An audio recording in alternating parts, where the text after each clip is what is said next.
السلام عليكم ورحمة الله وبركاته. الحمد لله نحمده ونستعينه ونستغفره ونؤمن به ونتوكل عليه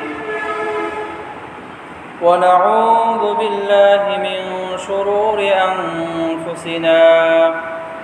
من يهده الله فلا مضل له ومن يضلل فلا هادي له ونشهد أن لا إله إلا الله وحده لا شريك له ونشهد أن سيدنا وحبيبنا وحبيب ربنا وطبيبنا وطبيب قلوبنا محمدا عبده ورسوله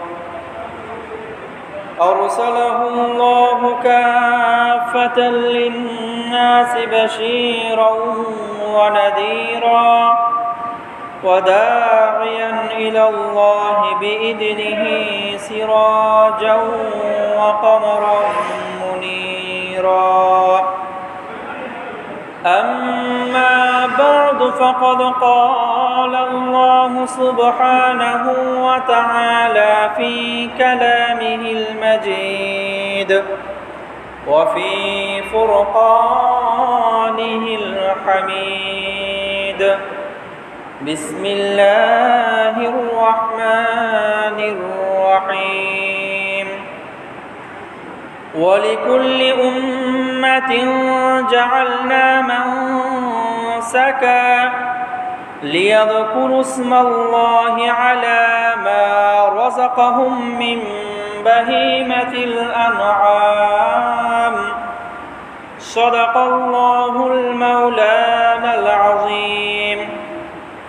وعن زيد بن أرقم رضي الله تعالى عنه قال أصحاب رسول الله صلى الله عليه وسلم: ما هذه الأضاحي يا رسول الله؟ قال: سنة أبيكم إبراهيم، أو كما قال عليه الصلاة والسلام. صدق الله المولانا العظيم وصدق رسوله النبي الأمي الكريم، ونحن على ذلك لمن الشاهدين والشاكرين، والحمد لله رب العالمين. الحمد لله, লাখো কোটি শুকরিয়া সেই মহান স্রষ্টার দরবারে, যিনি আমাদের সবাইকে দীর্ঘ এক সপ্তাহ পর পবিত্র জুমার দিনে জুমার নামাজ আদায় করার লক্ষ্যে পৃথিবীর সর্ব উৎকৃষ্ট স্থান মহান আল্লাহ সুবহানাহু ওয়া তাআলা এর মনোনীত ঘর মসজিদে এসে জুমার নামাজ আদায়ের পূর্বক্ষণে কোরআন ও হাদিস থেকে কিছু আলোচনা করা এবং শোনার তৌফিক দান করেছেন, সেই মহান স্রষ্টার দরবারে সকলেই একবার হৃদয়ের অন্তঃস্থল থেকে কালিমাতুশ শুকর আদায় করি, আলহামদুলিল্লাহ। আমরা সকলেই অবগত, আরবি মাসের শাওয়াল মাস শেষের দিকে, আজকে 29 তারিখ, সামনে জিলকদ মাস, এর পরবর্তী মাসের নাম হলো জিলহজ। যে মাসের মধ্যে বড় বড় দুইটা আমল আছে, যে আমলগুলোকে আল্লাহ রাব্বুল আলামিন অনেক অনেক অনেক বেশি পছন্দ করে। এর মধ্যে একটা আমল থেকে এবছর এবং গত বছরও আমরা বঞ্চিত। সেই আমলটি হলো বাইতুল্লাহর হজ আদায় করা। বৈশ্বিক পরিস্থিতির কারণে এবছরও এটা বন্ধ আছে। মহান আল্লাহ পাক হয়তো আমাদের প্রতি নারাজ, যার কারণে আল্লাহ রাব্বুল আলামিন এমন পরিস্থিতি এনে দিয়েছে। এজন্যই বেশি বেশি করে আল্লাহ রাব্বুল আলামিনের কাছে নিজের গুনাহের জন্য তওবা ইস্তিগফার করা, যা আল্লাহ আমার গুনাহের কারণে আপনার বাইতুল্লাহর হজ বন্ধ রাখেন না, আমাদের পাপের কারণে আপনার নবীর রওজার জিয়ারত আপনি বন্ধ রাখেন না, এটা যেন আবার উন্মুক্ত হয়, আমরা যেন আবার মুক্ত স্বাধীনভাবে হজের আমল করতে পারি। আল্লাহ রাব্বুল আলামিন আমাদেরকে সেই পরিবেশ কায়েম করে দেন। আল্লাহ রাব্বুল আলামিনের কাছে আমরা দোয়া করব। যেহেতু এবছর হজের আমলটা স্থগিত আছে, এজন্য হজ বিষয়ক আলোচনা এবছর করব না ইনশাআল্লাহ। আরেকটা আমল আছে জিলহজ মাসের 10 তারিখে, এই আমলটা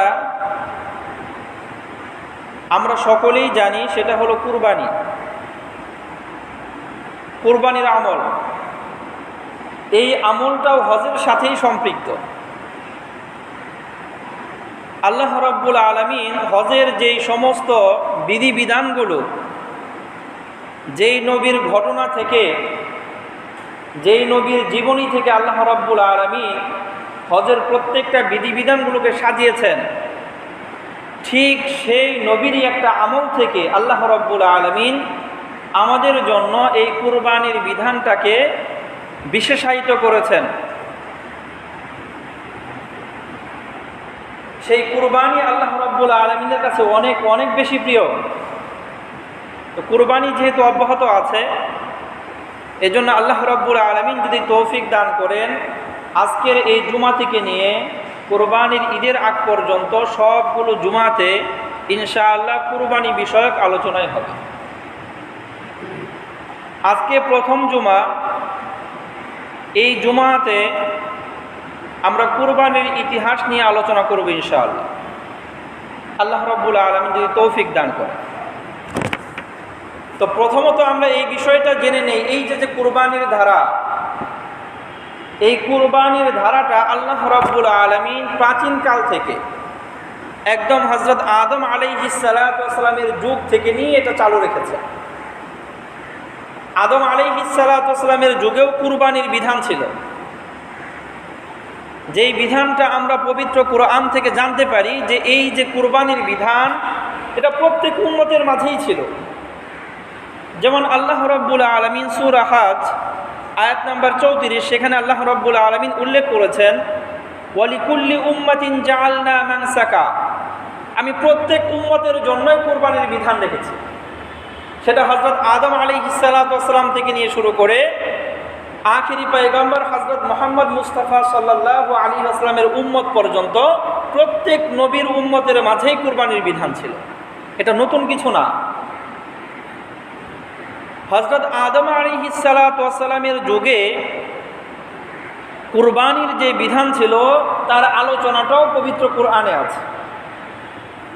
আমরা সেই ঘটনা কম বেশি সবাই জানি। আদম আলাইহিস সালাতু ওয়াস সালামের দুইজন ছেলে হাবেল এবং কাবেল, এই তাদের মাঝে একটা বিষয় নিয়ে যখন দ্বন্দ্ব দেখা দেয়, বিবাহ শাদীর বিষয় নিয়ে, এই দ্বন্দ্ব দুই ভাই তারা চাচ্ছিল, যেহেতু আদম আলাইহিস সালাতু ওয়াস সালাম ছাড়া ওই সময় আর কেউ নাই, এজন্য আদম আলাইহিস সালাতু ওয়াস সালামের ঔরসেই সন্তান হচ্ছে ছেলে আবার মেয়ে, তারা পরস্পর বিবাহ ওই সময় জায়েজ ছিল, এছাড়া তো কোনো গতি ছিল না। এখন এই দুই ভাই সবাই, এই দুই ভাইয়ের মধ্যে একটা দ্বন্দ্ব দেখা দিল। এক বোন একটু সুন্দরী, তো হাবেল সেও চাচ্ছিল ওই বোনকেই বিয়ে করবে। আদম আলাইহিস সালাতু ওয়াস সালাম এটাই ঠিক করেছিলেন, কিন্তু কাবেল মাঝখান থেকে দাঁড়ায় গেছে যে না, ও সুন্দরী, ওকে আমি বিয়ে করব। এখন দুই ভাইয়ের মাঝে এই বিবাহ বিষয় নিয়ে যখন দ্বন্দ্ব দেখা দেয়, তখন এর সমাধানের জন্য কুরবানির ব্যবস্থা করা হয়। হাবেল কাবেল দুজনে চিন্তা করলো, ঠিক আছে, আসো আমরা কুরবানি করি, যার কুরবানি কবুল হবে সেই এই সুন্দরী বোনকে বিয়ে করবে। ওই সময়ের কুরবানির পদ্ধতিও একটু ভিন্ন ছিল। আমরা তো কুরবানি করি একটা পশু, কুরবানি করার পরে সেই পশুর গোশতগুলো আমরা সুন্দর করে বানাই, সাজাই, তারপরে রান্না করি, আবার খাই। ওই সময় বিধানটা এরকম ছিল না। তো যাই হোক, প্রস্তুতি গ্রহণ করলো, দুই ভাই কুরবানি করবে। তো এখান থেকে হাবেল সে কুরবানি দিল একটা ভেড়া। আমরা বাংলাদেশে দুম্বা বলি, আসলে দুম্বা বলতে কোনো প্রাণী নাই, ভেড়ারই একটা প্রকার হলো দুম্বা। ওটা ভেড়ার একটা জাত, ভেড়া। আরবিতে দুম্বা বলতে কোনো শব্দ নাই। দুম্বা এই শব্দ হলো ফার্সি শব্দ। কি শব্দ? ফার্সি শব্দ। আরবিতে ভেড়া সেটা যে কোয়ালিটির হোক না কেন এটাকে কাবসুন বলে, ভেড়া। আরবিতে দুম্বা বলতে কোনো শব্দ নাই। তো হাবেল সে কুরবানি উপস্থাপন করলো হলো একটা ভেড়া, আর কাবেল সে কুরবানি হিসেবে উপস্থিত করলো তার জমির ফসল। তো দুই ভাইয়ে উন্মুক্ত ময়দানে, একজনের পক্ষ থেকে ভেড়া, আরেকজনের পক্ষ থেকে হলো ফসল, এগুলো জমা করা হলো। ওই সময়ের কুরবানি কবুল হওয়ার প্রথা এরকম ছিল যে যার কুরবানি কবুল হবে তার কুরবানিটাকে আল্লাহ রাব্বুল আলামিন আসমান থেকে একটা আগুন প্রেরণ করবেন, সে এসে জ্বালিয়ে দিয়ে যাবে। এই ঘটনা আল্লাহ রাব্বুল আলামিন পবিত্র কুরআনের মধ্যে উল্লেখ করে দিয়েছেন সূরা মায়েদা আয়াত নাম্বার 27। সেখানে আল্লাহ রাব্বুল আলামিন বলেছেন, ওয়াতলু আলাইহিম নাবা আবনাই আদম বিল হক। আদম আলাইহিস সালাতু ওয়াস সালামের দুই ছেলে হাবেল এবং কাবেলের ঘটনা আপনি উল্লেখ করেন।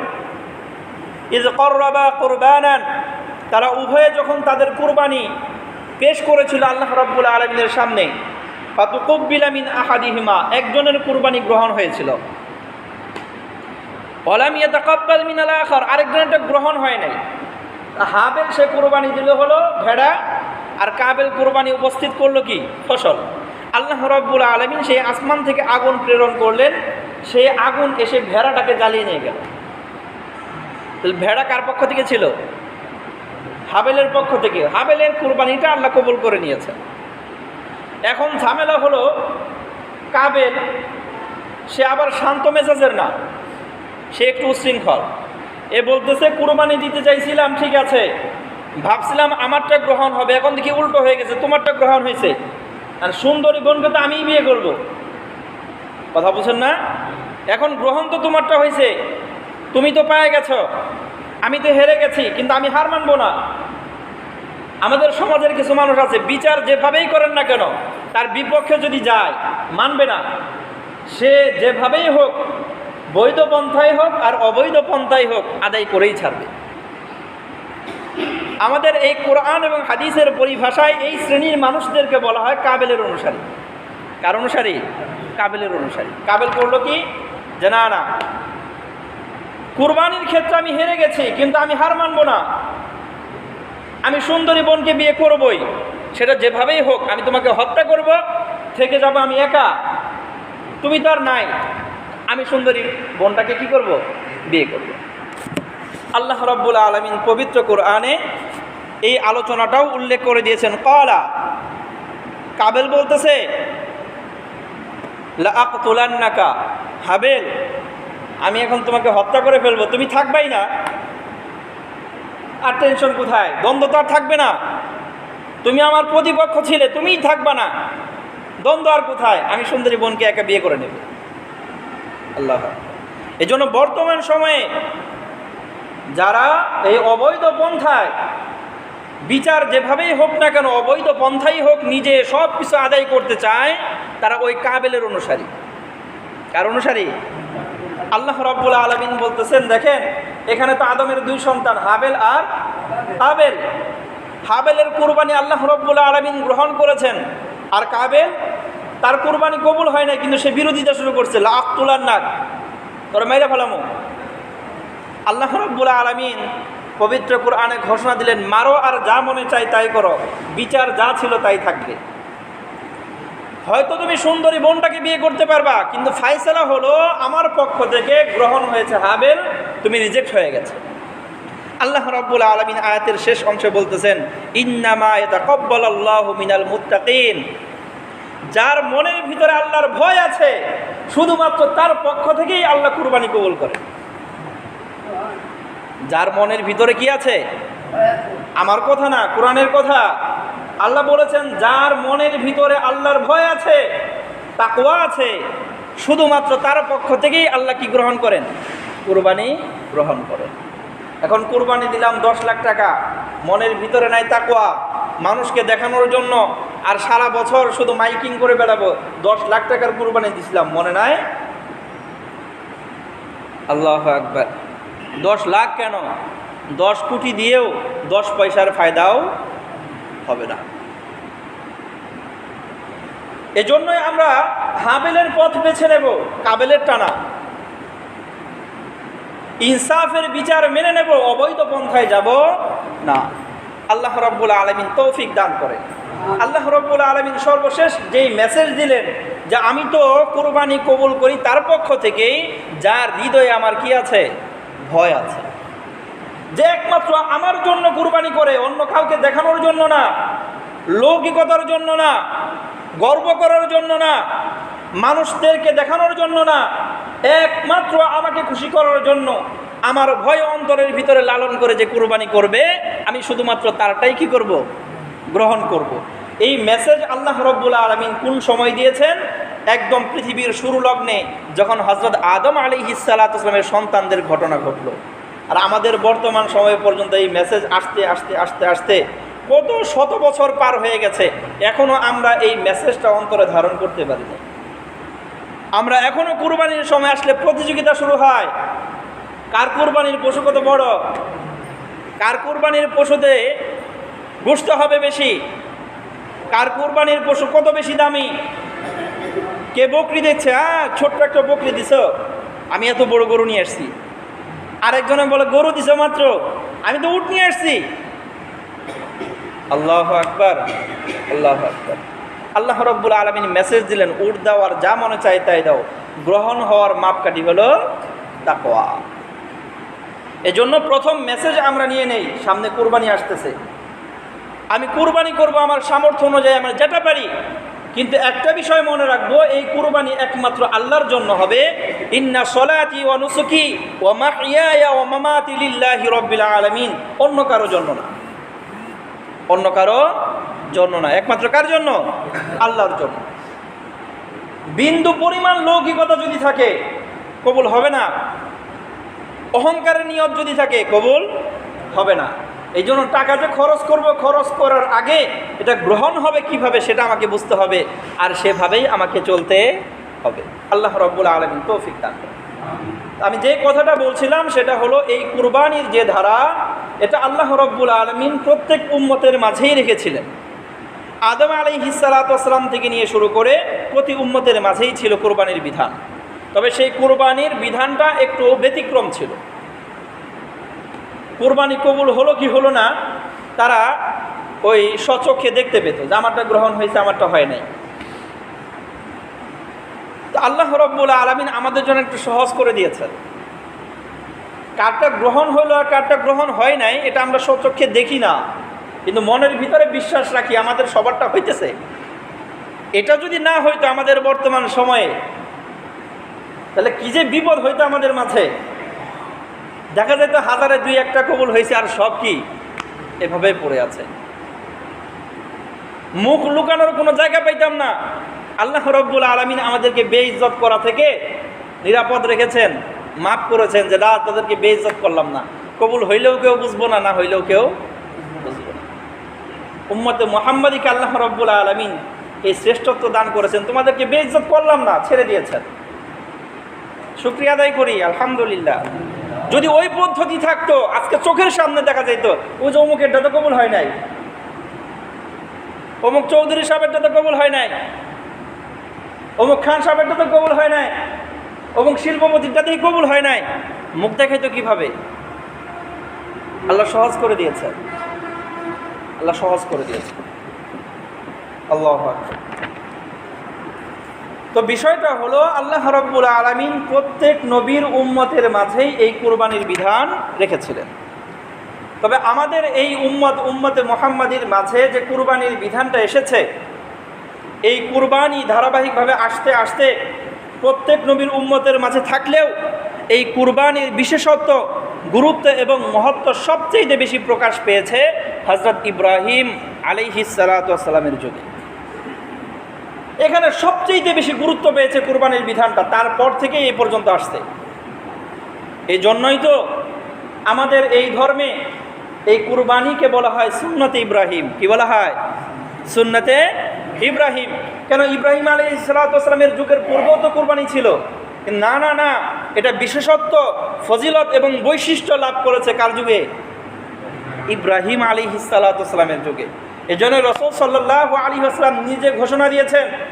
হযরত যায়েদ ইবনে আরকাম রাদিয়াল্লাহু তাআলা আনহুকে একটা হাদিস বর্ণিত, তিনি বলেন, ক্বালা আসহাবু রাসূলিল্লাহি সাল্লাল্লাহু আলাইহি ওয়াসাল্লাম, রাসূলের অনেকজন সাহাবী রাসূলকে জিজ্ঞেস করলেন, মা হাযিহিল আযাহি ইয়া রাসূলুল্লাহ, হে আল্লাহর রাসূল, এই যে আমরা কুরবানি দেই জিনিসটা কি? তখন রাসূল সাল্লাল্লাহু আলাইহি ওয়াসাল্লাম বলেছিলেন যে হাযিহি সুন্নাতু আবিকুম ইব্রাহিম, এটা হলো তোমাদের বাবা ইব্রাহিম আলাইহিস সালাতু ওয়াস সালামের সুন্নাত। আমাদের রাসূল বলেছেন এটা কার সুন্নাহ? ইব্রাহিম আলাইহিস সালাতু ওয়াস সালামের সুন্নাহ। কেন? বলতে পারতেন তো যে আদম আলাইহিস সালাতু ওয়াস সালামের সন্তান, সেই হাবেলের সুন্নাহ। না না, কার সুন্নাহ? ইব্রাহিম আলাইহিস সালাতু ওয়াস সালামের সুন্নাহ। কারণ ইব্রাহিম আলাইহিস সালাতু ওয়াস সালামের সময়ে এসে এই কুরবানির বিধানটা সবচেয়ে বেশি তাৎপর্য এবং ফজিলত গ্রহণ করেছে। কেন এরকম হয়েছে?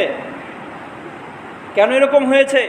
এই জন্যই ইব্রাহিম আলাইহিস সালাতু ওয়াস সালামের সেই ঘটনা, সেই ইতিহাস বারবার বারবার প্রতি বছর কুরবানির আগে আমরা বলি, আমরা শুনি।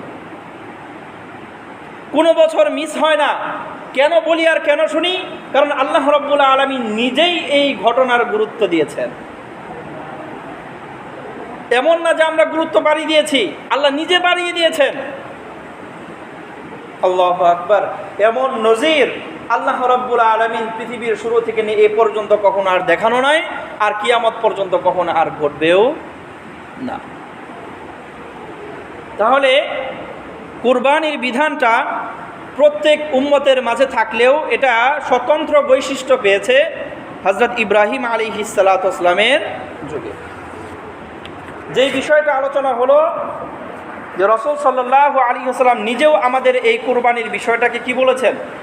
ইব্রাহিম আলাইহিস সালাতু ওয়াস সালামের সুন্নাহ বলেছে।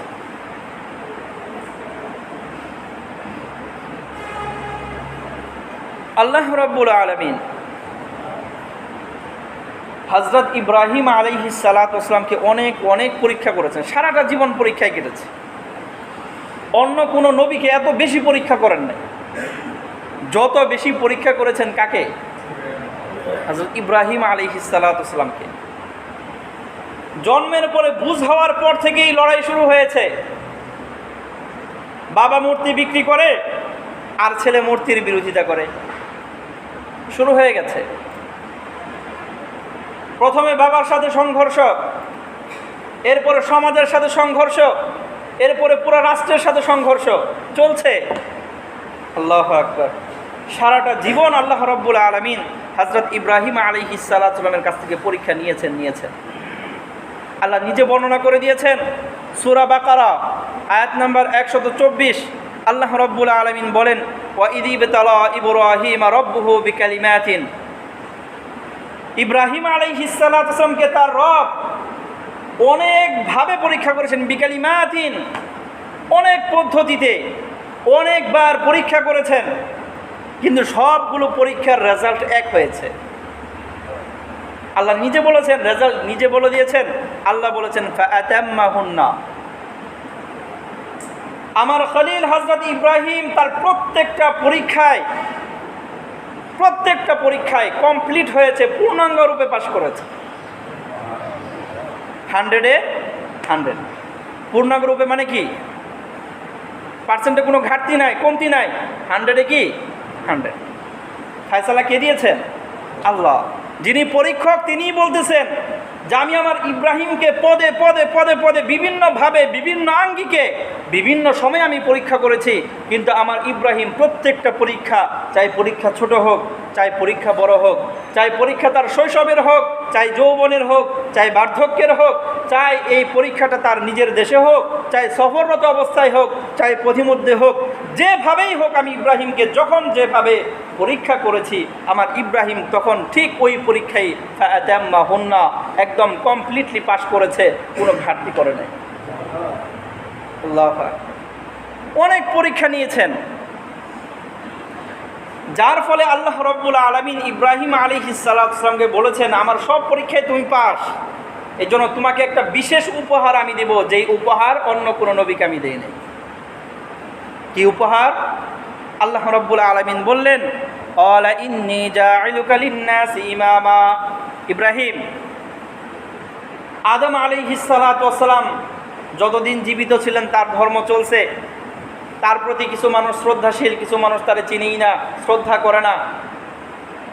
অন্য যত নবী আছে প্রত্যেক নবী তার উম্মতরা তাকে শ্রদ্ধা করে, আরেক উম্মত শ্রদ্ধা করতে চায় না। কিন্তু ইব্রাহিম শোনো, ইন্নী জাইলুকা লিন-নাসি ইমামা, সমগ্র পৃথিবীতে যত ধর্ম বর্ণের যত মানুষই আসুক না কেন, প্রত্যেক ধর্মের প্রত্যেকটা মানুষের জন্য আমি তোমাকে নেতা বানিয়ে দিলাম।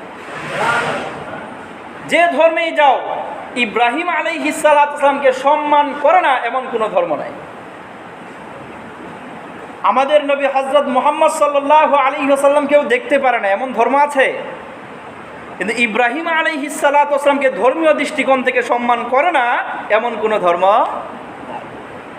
সব ধর্ম ব্যক্তিগতভাবে কেউ বিদ্বেষ রাখতে পারে, কিন্তু ধর্মীয় দৃষ্টিকোণ থেকে কোনো ধর্মে হযরত ইব্রাহিম আলাইহিস সালামের প্রতি বিদ্বেষ রাখার কোনো সুযোগ নাই। আল্লাহু আকবার। এমনকি আমাদের ধর্মেও আমরা নামাজের মধ্যে যখন রাসূল সাল্লাল্লাহু আলাইহি ওয়াসাল্লামের জন্য দুরূদ পাঠ করি, আমাদের নবীর জন্য, তখন কিন্তু আদমের প্রতি বলি না ওয়াসাল্লি আলা আদম, বলি না ওয়াসাল্লি আলা ইয়াহইয়া, বলি না জাকারিয়া, বলি না মুসা, বলি না ঈসা, বলি না নূহ, বলি না। কি বলতে হয়? আলা ইব্রাহিম। আল্লাহু আকবার। কেমন মর্যাদা দান করেছেন, কি জন্য?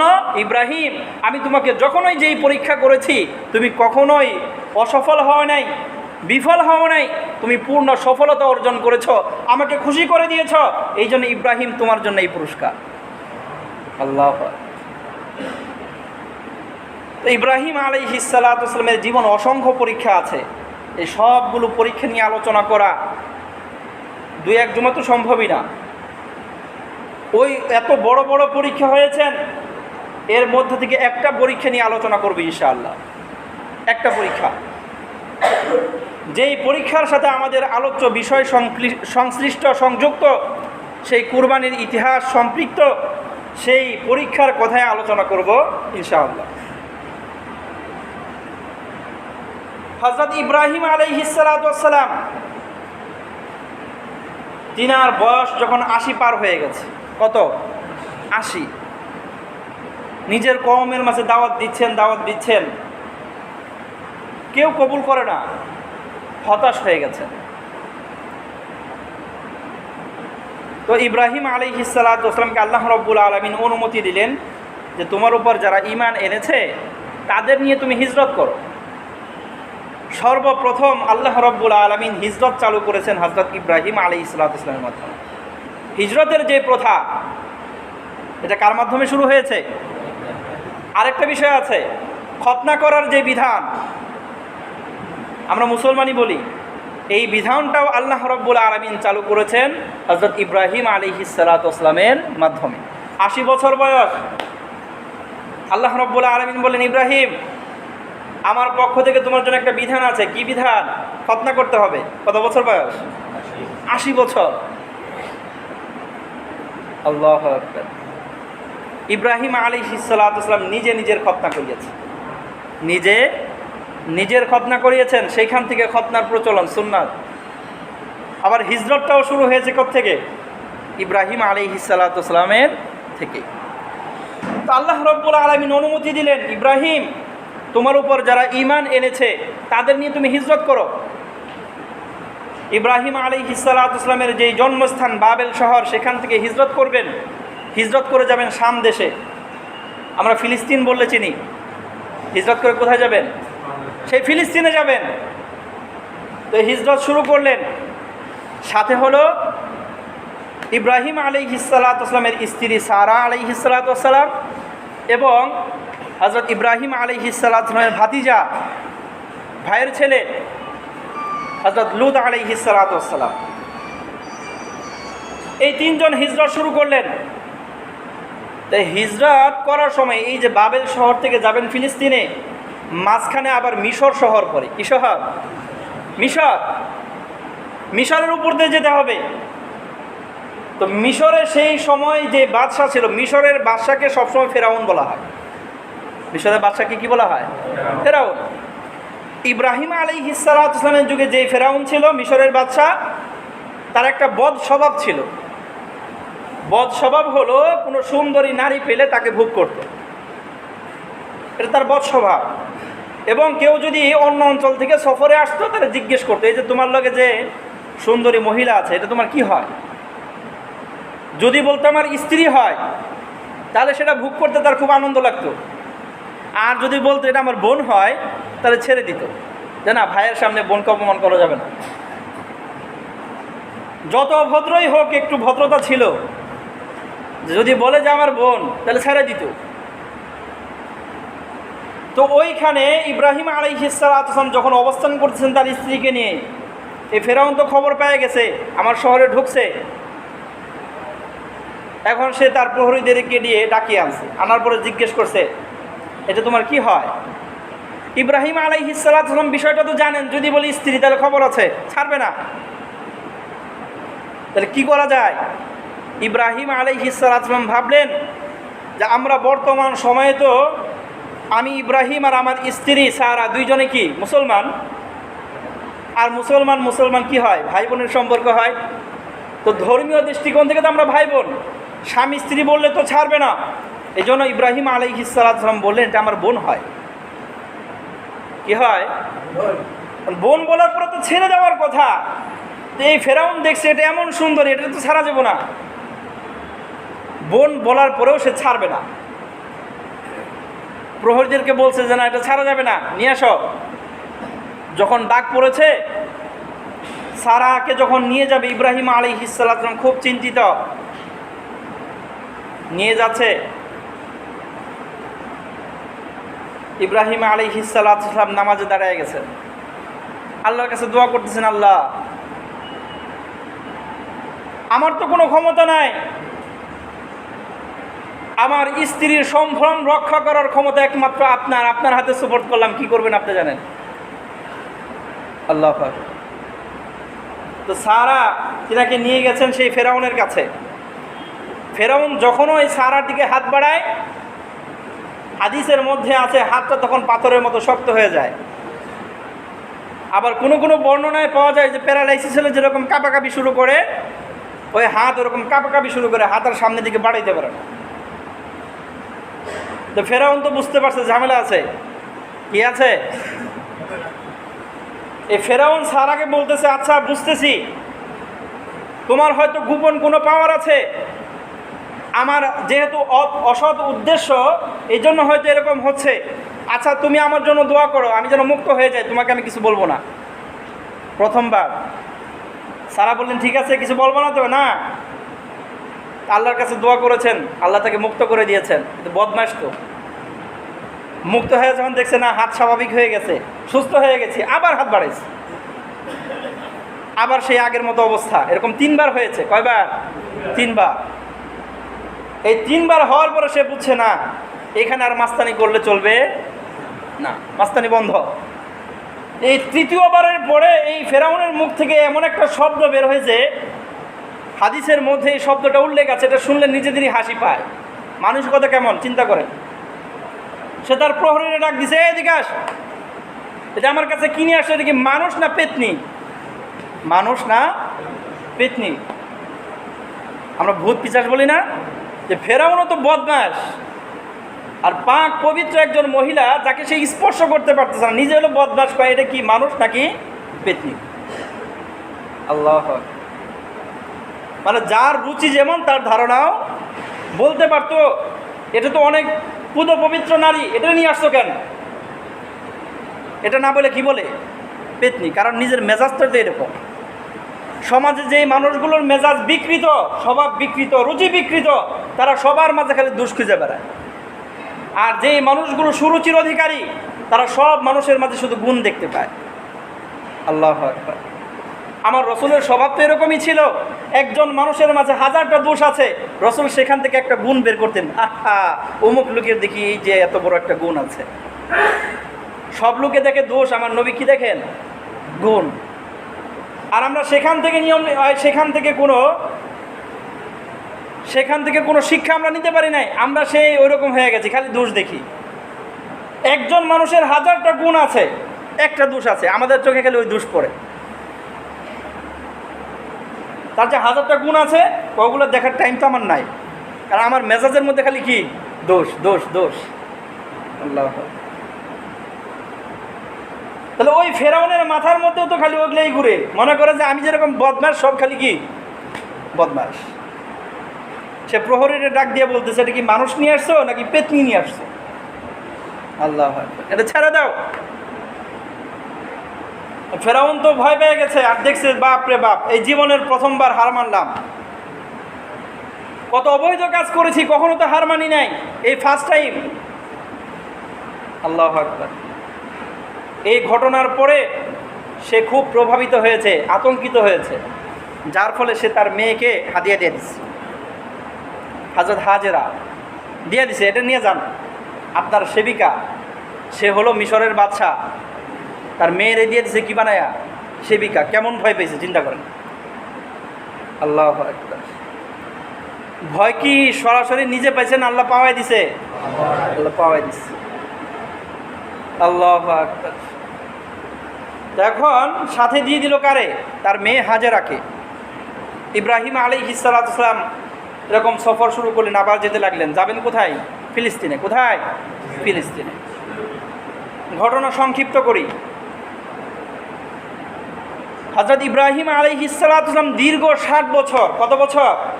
60, 6 না 60 বছর আল্লাহর কাছে একটা দোয়া করেছেন, আল্লাহ রব্বি হাবলি মিনাস সালিহিন, আল্লাহ আমার একটা নেককার সন্তান দেন না। ভালো করে খেয়াল করবেন, সন্তান কিন্তু একটাও নাই। 86 বছর পার হয়ে গেছে, সন্তান একটাও নাই। এরপরও দোয়া এরকম করেন না, আল্লাহ খালি একটা সন্তান দেন, না না না, রব্বি হাবলি মিনাস সালিহিন, একটা নেককার সন্তান দেন। কত বছরের দোয়া? 60 বছর দোয়া করছেন। ইব্রাহিম আলাইহিস সালাতু ওয়াস সালাম একবার দোয়া করবেন, আল্লাহ দিয়ে দিবেন, এটাই তো স্বাভাবিক ছিল। 60 বছর দোয়া করিয়েছেন, মেসেজ আছে। একবার দোয়া করে অস্থির হয়েও না। কথা বলছেন না? ইব্রাহিম খলিলুল্লাহ 60 বছর দোয়া করে সন্তান পেয়েছে, আর তুমি একবার দোয়া করে কবুল না হইলে অস্থির হয়ে যাও, যে আল্লাহ তো আমাদের কথা শুনেই না, আর দরকার কি দোয়া করার? অস্থির হয়েও না। আল্লাহু আকবার। আমাদের সমাজ আমরাই তো 2-1বার দোয়া করি, দেখি যে আমি যে দোয়া করছি এটা তো পাই নাই, বাস শেষ। আমি একটা ঘটনা শুনেছিলাম, এই যে মানিকগঞ্জের এইদিকে এক লোক শিক্ষিত, সে দীর্ঘদিন তাহাজ্জুদের নামাজ পড়ে একটা দোয়া করছে আল্লাহর কাছে। সে দোয়া কি? আল্লাহ অমুকের মেয়ে অমুকের সাথে আমার একটু বিবাহটা ঘটায়। বুঝেন নাই? তার লোকে প্রেম করে, মানে এই যে দোয়া, এই দোয়াটা কি সুন্দর না অসুন্দর দোয়া? নাজায়েজ একটা কাজ, প্রেম করে, সেইখানে আল্লাহর কাছে তাহাজ্জুদ পড়ে দোয়া, আল্লাহ তার সাথে আমার কি করে দেন? তো দীর্ঘদিন দোয়া করছে, এখন এই মেয়ের বিয়ে হয়ে গেছে আরেক জায়গায়। এরপরে হাসেন না, এরপরের যে ফয়সালা, সে সিদ্ধান্ত নিয়েছে যদি আল্লাহ বলতে কেউ থাকতোই, তা আমি এতদিন যে দোয়া করছি আমার দোয়া তো কবুল হইতো, কারণ তাহাজ্জুদ পড়ে দোয়া করি, তার মানে আল্লাহ বলতে কেউ। নাউযুবিল্লাহি। অবস্থাটা বুঝেন। ইব্রাহিম আলাইহিস সালাতু ওয়াস সালাম দোয়া করেছেন কত বছর? 60 বছর। কত বছর? তিনি হলো খলিলুর রহমান, আল্লাহর পরম প্রিয় বন্ধু। আমি কি? আমি যে একবার দোয়া করলেই অস্থির হয়ে যায়, আল্লাহ কেন কবুল করে না? আল্লাহ মেসেজ আছে, এই মেসেজটা নেব, একবার দোয়া করে অস্থির হয়ে যাব না। আমি এমন কি হয়ে গেছি যে একবার ডাক দিলাম আল্লাহকে শুনতেই হবে। আরেকটা মেসেজ আছে এখানে, ইব্রাহিম আলাইহিস সালাতুকে আল্লাহ পরীক্ষা করেছেন, দেখি হতাশ হয় কিনা, দেখি আমাকে ডাকা বন্ধ করে কিনা। ইব্রাহিম আলাইহিস সালাম এখানেও পাস, ডাকতে ডাকতে 60 বছর হয়েছে, দোয়া বন্ধ করেন নাই, রব্বি হাবলি মিনাস সালিহিন, আল্লাহ আমার একটা নেককার সন্তান দেন। বয়স হয়ে গেছে 86 বছর বয়স। কত বছর? 86। তো প্রথম যে স্ত্রী সারা এত বছর লম্বা সময় সংসার করেছে, সন্তান হয় না, সে এই বিশ্বাস করে নিয়েছে আমি মনে হয় বন্ধা, আমার ঘরে কি হবে না, সন্তান হবে না। আসলে বন্ধা না, পরবর্তীতে তার ঘরে সন্তান হয়েছে, কিন্তু এত দীর্ঘ সময় সন্তান হয় না, তিনি কি বিশ্বাস করেছেন, আমি বন্ধা, আমার ঘরে কি হবে না, সন্তান হবে না। তখন তিনি সিদ্ধান্ত নিলেন আমার সাথে এই যে আমার খাদেমা হাজেরা, তাকে দিলে আমার স্বামীর সাথে বিয়ে দিয়ে দিই, যদি এই ঘরে সন্তান হয়, এই আশায় বিয়ে দিয়ে দিছেন। 86তম বছর আল্লাহ রব্বুল আলামিন সেই দুয়ার ফসল দিয়ে দিলেন। আল্লাহ রব্বুল আলামিন বলতেছেন ফাবাশশারনাহু বিগুলামিন হালিম। ভালো করে খেয়াল করবেন, আর ইব্রাহিম আলাইহিস সালাম দোয়া করলেন আল্লাহ আপনি আমার একটা নেককার সন্তান দেন। কেমন সন্তান? আর আল্লাহ বলতেছেন আমি তারে একটা সন্তানের সুসংবাদ দিলাম, সে কি হবে? হালিম, ধৈর্যশীল। কিশীল? ইব্রাহিম আলাইহিস সালাম চাইলেন হলো নেককার, আল্লাহ দিলেন কিশীল। তার মানে বোঝা গেল নেককার হওয়ার জন্য ধৈর্যের কি আছে? আল্লাহু আকবার। ভালো করে খেয়াল করবেন, নেককার হতে চাইলে কি হতে হবে? ধৈর্যশীল হতে হবে। এক জুমা আগেই তো ধৈর্যের আলোচনা করেছি, ধৈর্য ছাড়া চলবে না। কি হতে হবে? ধৈর্যশীল হতে হবে। তা আল্লাহ রব্বুল আলামিন কি করলেন? সেই 86তম বছর, সেই বছরে আল্লাহ রব্বুল আলামিন তার দ্বিতীয় স্ত্রী হাজেরার কোলে হযরত ইসমাইল আলাইহিস সালামকে দিয়ে দিলেন। বয়স কত? 86। এখন ভালো করে খেয়াল করবেন, কেবল কুলে একটা সন্তান আসছে, দোয়া করছে কত বছর? 60 বছর। এই সন্তানের প্রতি কি পরিমাণ ভালোবাসা থাকবে বুঝেন না? আল্লাহু আকবার। আল্লাহ রাব্বুল আলামিন বললেন তোমার এই সন্তান আর তোমার এই স্ত্রী, তাদেরকে নিয়ে বাস রওনা শুরু করো। ইব্রাহিম আসলামের প্রশ্ন, আল্লাহ কোথায় যাব তাদেরকে নিয়ে? আল্লাহ বলে দিলেন তোমার টেনশন নাই, জিবরিলকে পাঠিয়ে দিচ্ছে, সে তোমাকে রাস্তা দেখিয়ে নিয়ে যাবে, যেখানে রাখতে বলবে রেখে চলে আসবা। ভালো করে খেয়াল করেন, 60 বছর দোয়া করার পর একটা সন্তান আসছে। প্রথম স্ত্রী তো এই বিশ্বাস হয়েই গেছে যে আমার কুলে কি হবে না, সন্তান হবে না। সেই সন্তানের ব্যাপারে আল্লাহ কি ফয়সালা করে দিলেন? এই সন্তান আর এই স্ত্রী, এই দুইজনকে নিয়ে এক জায়গায় রেখে আসবা। কোথায় রাখবো জানা নাই, আমি হযরত জিবরিলকে পাঠাচ্ছি, সে রাস্তা দেখাবে, যেখানে রাখতে বলবে রেখে চলে আসবা। সেই ফিলিস্তিন থেকে 1000 কিলোমিটার দূরে, কয় হাজার? 1500 কিলোমিটার দূরে রাস্তা দেখায় দেখায় হযরত জিবরিল নিয়ে গেছেন। বর্তমানে যে জমজম কূপ দেখা যায় সেইখানের পাশে, বাস এখানে রেখে দেন। ইব্রাহিম আলাইহিস সালাম চুপ, কোনো কথা বলে না। আল্লাহর পক্ষ থেকে ফয়সালা যে হাজেরাকে কিচ্ছু বলা যাবে না, কিছুই বলা যাবে না, চুপ। ইব্রাহিম আলাইহিস সালাম কোনো কথা নাই, রাইখা বাস রওনা দিছে, চলে আসতেছে। হাজেরা আলাইহিস সালাম তিনি ভাবতেছেন ব্যাপার কি, ছোট্ট একটা শিশুকে আমার কুলে দিয়া, এই অনুর্বর জমি, যেই চারিপাশ দিয়ে শুধু জঙ্গল আর জঙ্গল, মরুভূমির দেশ, পানি পুনিও নাই, কিচ্ছু নাই, কোনো খাবার নাই, এই জায়গায় আমার রেখা কই যায়? পিছনে পিছনে হাঁটতেছে।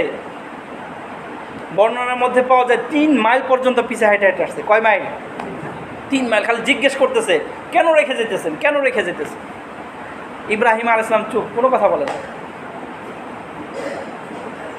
3 মাইল দূরে যাওয়ার পরে হাজেরা তিনি প্রশ্ন করেছেন আল্লাহু আমারাকা। খুব ভালো করে খেয়াল করেন, হাজেরার প্রশ্ন, এতক্ষণ তো জিজ্ঞেস করতে কেন রেখে যেতেন কিছু বলে না, তিনি নিজে প্রশ্ন করেন আল্লাহু আমারাক, আপনি যে আমাকে এখানে রেখে যাচ্ছেন এটা কি আল্লাহর আদেশে?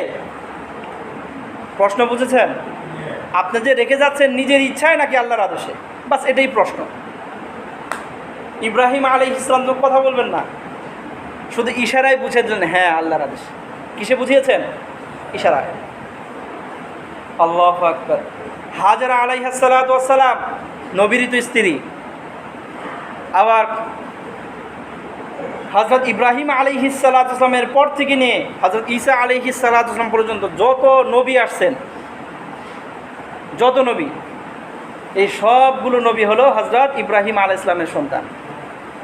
কার সন্তান? আর আমাদের নবী হযরত মুহাম্মদ সাল্লাল্লাহু আলাইহি ওয়াসাল্লাম তিনিও হযরত ইব্রাহিম আলাইহিস সালামের সন্তান।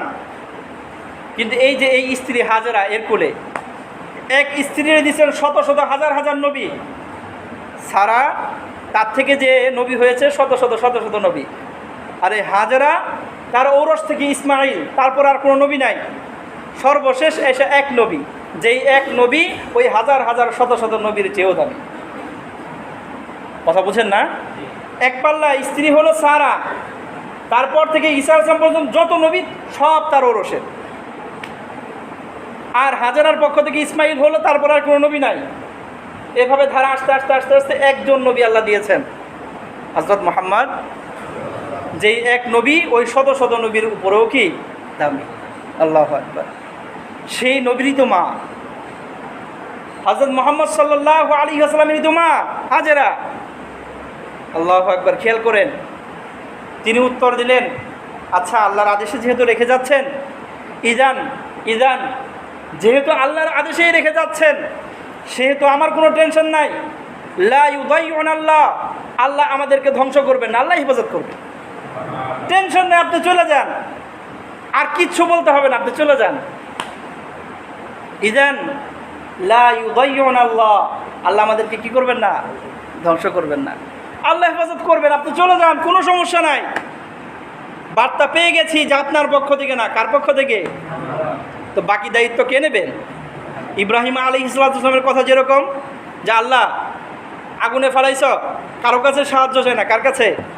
আল্লাহর কাছে। আমার স্ত্রী সারাকে নিয়ে গেছে, কি করবে জানি না, সাহায্য কার কাছে? স্ত্রীও তো এরকম, যে আচ্ছা আল্লাহ যেহেতু রেখে যেতে বলছে, কোনো টেনশন নেই, আপনি চলে যান। হেফাজত করবেন কে? খাবার দিবেন কে? পানির ব্যবস্থা করবেন কে? জীবন ধারণ করার জন্য যা যা লাগে সব কিছুর ব্যবস্থা করবেন কে? আল্লাহ। সেই শিশু বাচ্চা হযরত ইসমাইল আলাইহিস সালামকে রেখে ইব্রাহিম আলাইহিস সালাম চলে আসছে। এরপর লম্বা ঘটনা আছে। পানি নাই, এই পানি পাওয়ার জন্য সাফা মারওয়ায় শুধু বারবার দৌড়াদৌড়ি হযরত হাজরা আলাইহিস সালাম। খুব ভালো করে খেয়াল করবেন, এই যে সাফা এবং মারওয়ায় যে দৌড়াদৌড়ি, এই দৌড়াদৌড়ি করার কারণে আল্লাহ রাব্বুল আলামিনের কাছে এই দৌড়াদৌড়ি এত পছন্দ হয়েছে যে উম্মতে মুহাম্মদী হজে যাবে, দৌড় না পারলে হজেও না। কথা বলে না? দৌড় পারা লাগে না? সাফা মারওয়া সাই করতে হয় না? করতে হবে, কারণ এই কাজটা আমার পছন্দ হয়েছে, আল্লাহ রাব্বুল আলামিন রেখে দিয়েছে। হজের মৌসুমে যাইবা, সাই করতেই হবে। আল্লাহু আকবার। এরপরে দেখেন, ঘটনা সংক্ষেপ করতে সবাই জানেন, সংক্ষেপ করতেছি। হযরত ইসমাইল আলাইহিস সালাম পা দিয়ে যেখানে খোঁচা দিচ্ছেন, ছোট বাচ্চা কান্না করতে করতে, সেখানে কি শুরু হয়ে গেছে? আল্লাহু আকবার। আমরা তো সেই জমজম সবাই জানি, সেখান থেকে এখনও আমাদের পানি আসে, পানি আসতেই থাকে, পানি পান করতেই থাকি। হজে গেছে একজন মানুষের জমজমের পানি পান করার আগ্রহ মনে জন্মায় না, এরকম কেউ আছে? এরকম কাউকে পাওয়া যাবে? হজে তো যাই না, এরপরেও মনে চায় যারা হজে গেছে আর কিছু আনক বা না আনক, জমজমের পানি যেন একটু হলেও দেয়। কি মহব্বত জন্ম দিয়ে দিছে আল্লাহ। আল্লাহু আকবার। তো হযরত ইসমাইল আলাইহিস সালাম পায়ের সেইখান থেকে যখন এরকম ঝর্ণা শুরু হলো, ফোয়ারা শুরু হলো, হাজরা আলাইহিস সালাম এসে তো দেখেন বাস পানি বের হওয়া শুরু হয়েছে। এখন এই পানি জমা করার জন্য চারিদিক দিয়ে হাজরা বাদ দিয়ে দিছে। কি দিয়ে দিছে? হাদিসের মধ্যে পাওয়া যায়, হাজরা আলাইহিস সালাম যদি বাদটা না দিতেন, এই পানি সারা পৃথিবীতে ছড়ায় যায়। আল্লাহু আকবার। এখনও তো উঠতেই থাকে, কোনো সময় তো আমরা শুনি নাই যে জমজমের পানির সংকট হয়েছে। শুনছেন কোনো দিন? আল্লাহ। তো আল্লাহ রাব্বুল আলামিন খুব ভালো করে খেয়াল করবেন, ইব্রাহিম আলাইহিস সালাতু ওয়াসসালামের এই যে প্রত্যেকটা কাজকে এত পছন্দ করেছেন, সামনে আরও আসবে ইনশাআল্লাহ, হজের মৌসুমে আমাদের জন্য প্রত্যেকটাকে ওয়াজিব করে দিয়েছেন, এটা করতে হবে। কারণ আমার খলিল ইব্রাহিম করেছিল, তোমাদেরও করতে হবে।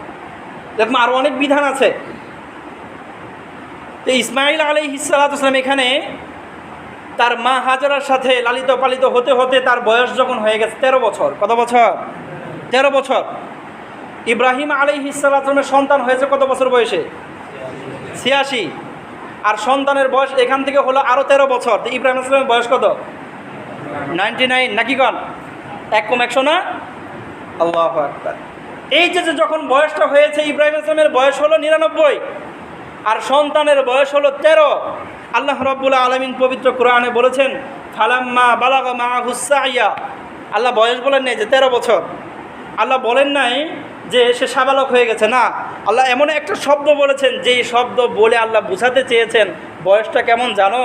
যেই বয়সটাতে মা এবং বাবার সবচেয়ে বেশি সন্তানের প্রতি ভালোবাসা জন্ম নেয়। ফালাম্মা বালাগা মাআহু সাইয়া, যখন বাবার সাথে টুকিটাকি কাজ করার সহযোগিতা করবে, এই বয়সটা হয়েছে। কেবল যখন বয়স হয়েছে ঘোড়ার পিঠে কেবল উঠবে, কেবল যখন বয়স হয়েছে বাবাকে বলবে, বাবা বাজারে তুমি একা যাবে কেন, আমি সাথে যাব। যখন বয়সটা হয়েছে, বাবা তুমি কাঠ একা কাটো কেন, আমি একটু কেটে দেই। কথা বুঝছেন না? যেই বয়সটা বাবার সাথে সাথে থাকবে, যেই বয়সটাতে বাবার পিছু ছাড়বে না, এমন একটা বয়স যখন হয়েছে, ঠিক সেই বয়সেই আল্লাহ রাব্বুল আলামিন এমন একটা আদেশ দিয়েছেন, যেই আদেশের কথা আমরা সব সময় বলতে বলতে চোখের পানি ঝরায় ফেলি। ইব্রাহিম আলাইহিস সালাম নিজে বাস্তবায়ন করে দেখাইছে। ঘটনা শুনলেই কান্না আসে। আর ইব্রাহিম আলাইহিস সালাতু ওয়াসসালাম সশরীরে সেই ঘটনা ঘটিয়েছেন। আল্লাহু আকবার। যেই ঘটনা শুনলে আমাদের চোখের পানি ঝরে, সেই ঘটনা যে ঘটাইছেন তার পক্ষ থেকে আল্লাহ কবুল করবেন না? আল্লাহ। সময় শেষের দিকে, আজকের আলোচনা এই পর্যন্তই। খুব ভালো করে মনে রাখবেন, ইসমাইল আলাইহিস সালাতু ওয়াসসালামের বয়স হয়েছে কত? 13। ইব্রাহিম আলাইহিস সালাতু ওয়াসসালামের বয়স হয়েছে কত? 99। এ পর্যন্ত আলোচনা থাকবে। আল্লাহ রাব্বুল আলামিন যদি তৌফিক দান করেন, আগামী জুমাতে এখান থেকে আলোচনা শুরু হবে ইনশাআল্লাহ। এই যে যতটুকু আলোচনা হলো, এখানে ইব্রাহিম আলাইহিস সালাতু ওয়াসসালামের প্রতি আল্লাহর যেই পরীক্ষাগুলো, এই পরীক্ষাগুলোর কথা খেয়াল করি। আর আমার জীবনে আল্লাহ যেই বিপদ আপদ দিচ্ছে খেয়াল করি, একটু তুলনা দেই না। 60 বছর দোয়া করেছে, আমি কয় বছর দোয়া করি, কয়বার দোয়া করি আল্লাহর কাছে? আল্লাহু আকবার। সন্তান হয়েছে, আমি আমার কথাই বলি, এই যে বাসায় রেখে আসছি, অস্থির লাগে। কতটুকু সময়? 2-2.5 ঘন্টার সময়, কিন্তু মনে হয় মেয়েটা না জানে কি করতেছে। আর ওই বয়সে 86তম বয়স, সেখানে একটা সন্তান পাইছে, কত আদর করবে, কত মায়া করবে, কত পরিকল্পনা হয় মনের ভিতরে এটে রেখেছে। আল্লাহ বলছেন, এই সন্তানকে তুমি কুলে নিয়ে একটু ঘোরাফেরা করবার সুযোগ নাই, দেখে আসো। দেখে আসতেন। আল্লাহ রাব্বুল আলামিন এই ঘটনা থেকে আমাদের, ঘটনা শুধু ঘটনার উদ্দেশ্যে শুনবো না, এখান থেকে কিছু মেসেজ গ্রহণ করব। এখান থেকে কিছু শিক্ষা নিতে হবে। ঘটনার মতো ঘটনা শুনলাম, কিচ্ছা কাহিনী শুনলাম, বাস কান দিয়া শুনলাম আর হয়ে গেল, এরকম না। এখান থেকে মেসেজ নিতে হবে, এখান থেকে শিক্ষা গ্রহণ করতে হবে। ইব্রাহিম আলাইহিস সালাতু ওয়াসসালাম আল্লাহর এত কাছের বন্ধু হওয়ার পরেও 60 বছর দোয়া করতে হয়েছে। আর আমি একবার ছাড়া 2বার দোয়া করলে কেন অস্থির হয়ে যায়, কেন হতাশ হয়ে যায়, কেন এরকম বলে ফেলি যে আমি 10 বার দোয়া করলাম, যেহেতু কবুল হইল না তার মানে আল্লাহ মানে কেউ নাই, নাউযুবিল্লাহ। এরকম ধারণা কেন আসে? নিজের একটু বুঝাই, নিজের একটু সংযত করি, আর নিজের একটু ধৈর্যশীল করার চেষ্টা করি। আল্লাহ রাব্বুল আলামিন আমাদের সবাইকে হযরত ইব্রাহিম আলাইহিস সালাতু ওয়াসসালামের জীবনী থেকে শিক্ষা গ্রহণ করে আমাদের জীবনটাকেও সেই ইব্রাহিম আলাইহিস সালাতু ওয়াসসালামের নমুনায় সাজানোর তৌফিক দান করেন। আমিন। ওয়া আখিরু দাওয়ানা আলহামদুলিল্লাহি রাব্বিল আলামিন।